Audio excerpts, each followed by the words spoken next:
Kita menegaskan tadi banyak sektor-sektor yang perlu perhatian khusus agar terjadi keadilan. Tadi saya sampaikan sektor pertanian, peternakan, perkebunan, perikanan.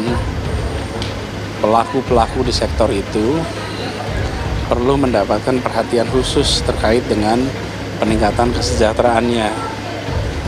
Banyak produk-produk yang mereka hasilkan dinikmati oleh kita semua, tapi mereka sendiri malah tidak menikmati peningkatan kesejahteraan. Ini salah satu contoh saja.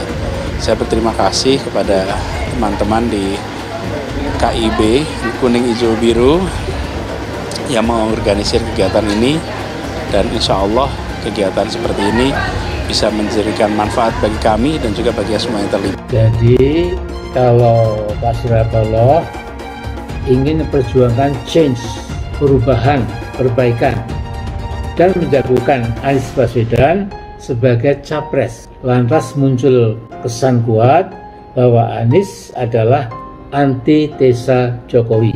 Nah, dalam bahasa agama ini Surya Paloh mendapat hidayah karena setelah lama bergelimbang dengan para oligarki itu mengambil jalan yang sangat mengejutkan tapi positif, yaitu ingin melakukan perubahan, change ya, demi perbaikan masa depan Indonesia.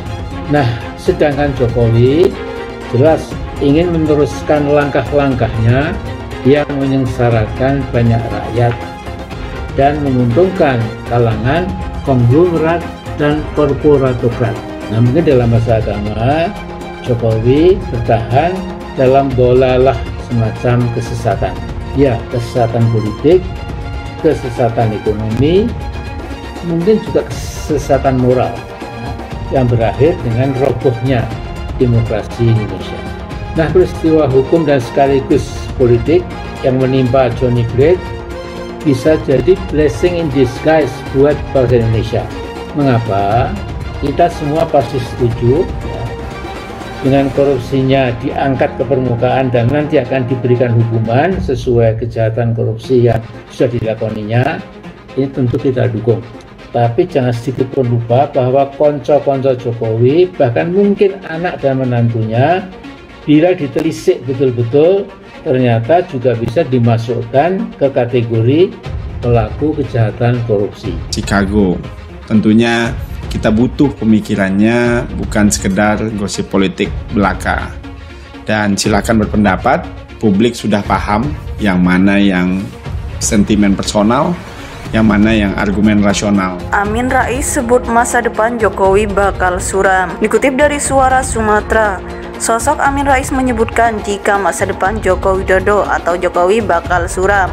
Di akun YouTube miliknya, Amin Rais yakin jika Jokowi akan memiliki kehidupan suram nantinya. Ada pepatah asing, jadi ayam itu ya kembalinya ke tempat bertengger. Menurut Malcolm X, seluruh perbuatan, tindakan, dan aksi-aksi buruk yang dilakukan oleh seseorang itu pasti akan menghukum si pelaku kejahatan itu, kata Amin Rais. Ketua Majelis Syuro Partai Umat pun menyinggung perihal korupsi di Indonesia di masa kepemimpinan Jokowi. Amin Rais menilai pemerintahan Jokowi sangat buruk dalam penanganan korupsi, didasari oleh dokumen penting yang ditulis beberapa tokoh bangsa dan akademisi di Indonesia. Sejauh yang saya ikuti, tidak ada dokumen seobjektif dan sejujur dokumen yang ditulis sebagian sesepuh bangsa yang berisi kritik dan koreksi konstruktif terhadap perkembangan nasional di zaman Jokowi. Dokumen itu berjudul Partnership for Governance Reform yang ditulis pada 2021. Jelasnya, menurut Amin Rais, dokumen yang ia jadikan dasar pernyataannya menjelaskan jika korupsi di masa kepemimpinan Jokowi sudah diproteksi oleh negara. Ketika masuk pengadilan, kasus besar korupsi lebih sering menguap tanpa follow up. Tak ada shaming kultur sehingga mempermalukan koruptor, sehingga kejahatan korupsi yang melemahkan bangsa dan negara dan melukai rasa keadilan rakyat dianggap biasa-biasa saja, katanya. Korupsi di Indonesia sudah bersifat dicengkram dan diproteksi oleh negara, sehingga sangat sulit dibongkar dan dikalahkan. Istilahnya sudah dipagari, sehingga kekuatan yang akan membongkar seolah-olah tidak ada harapan. Jelasnya, Amin Rais mengungkapkan kebobrokan penanganan korupsi era Jokowi.